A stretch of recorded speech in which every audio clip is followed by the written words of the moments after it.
Bonjour, dans ce tutoriel nous allons voir comment tracer un itinéraire pédestre sur le site Géoportail. Donc pour trouver le site, on tape Géoportail dans son moteur de recherche, on clique sur Géoportail. Je vous conseille la version simplifiée. Donc ensuite on a des cartes ici, Vous voyez, si je les enlève, on n'a aucune carte. Donc là, on va cliquer par exemple sur la vue aérienne si on veut. Mais ce qui nous intéresse, c'est la carte. Je vais taper le site que je recherche, le lieu, par exemple la Jarry, 17220. Donc on tombe sur cette carte. Si on veut zoomer, on clique sur Zoom avant, comme ceci. Alors il est possible aussi de mettre ici d'autres cartes. Par exemple, si je mets la carte IGN, vous voyez, j'aurai plus de détails. Sur cette petite bande, ici on a un panneau avec les différentes cartes qui apparaissent ici. Vous voyez, je peux, par exemple, modifier la transparence de la carte IGN et apparaît, vous voyez, la carte initiale.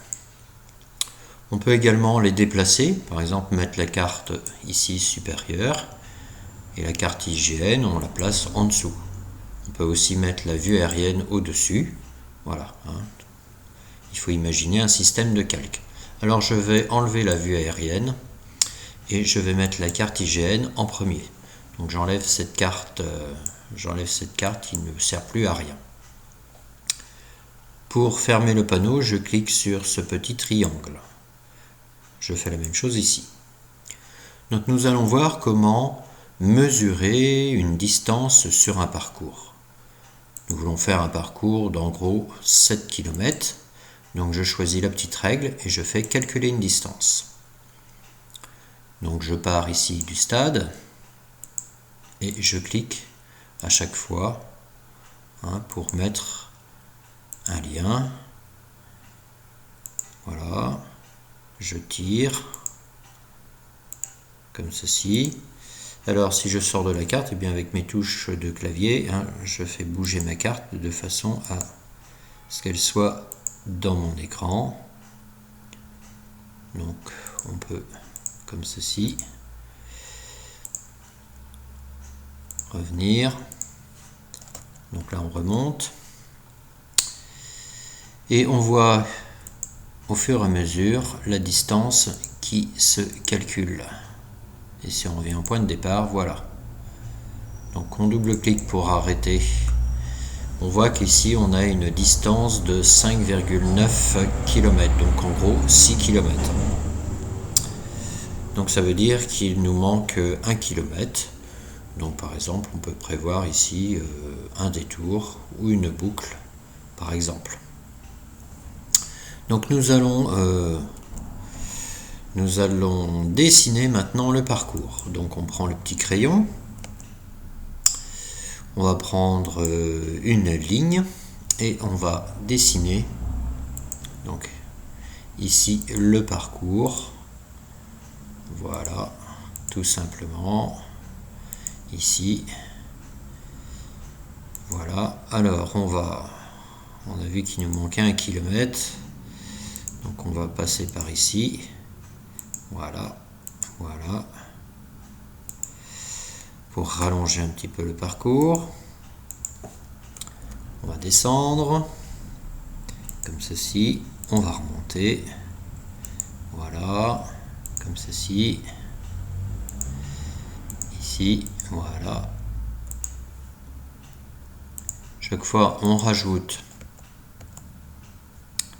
un point,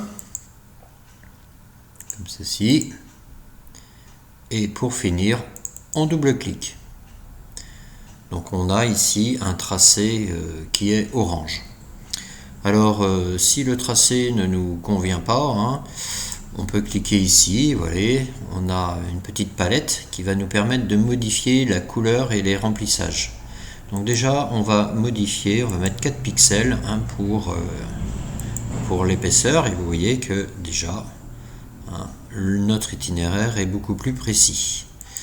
Donc si on revient à la palette, on peut le mettre en mode solide, mais on peut le mettre en mode dash, qui veut dire pointillé, hein, et on aura des petits pointillés qui permettent quand même de lire le parcours. Alors, si on veut changer de couleur, ici on a un générateur de code couleur en fait. Par exemple, si je veux tracer un itinéraire, par exemple en violet, je clique sur violet et je vais avoir ici le code hexadécimal de la couleur. Donc je fais un petit CTRL-C pour copier ce code. Je reviens à ma carte et je vais ici le coller en faisant CTRL-V. Je clique sur modifier et vous voyez que mon parcours est devenu violet. Si ensuite on veut envoyer la carte par mail, alors on clique sur ce petit symbole qui va nous permettre d'envoyer, alors selon différents modes, hein, par email, via Facebook ou Twitter. On peut même générer un lien, hein, ou copier le code HTML de la carte. Donc vous voyez, on va envoyer par email tout simplement, et vous voyez que votre logiciel de courriel va s'ouvrir avec le lien de la carte. Vous n'avez plus qu'à mettre votre destinataire. Voilà, c'est tout pour aujourd'hui. Je vous dis à une prochaine fois.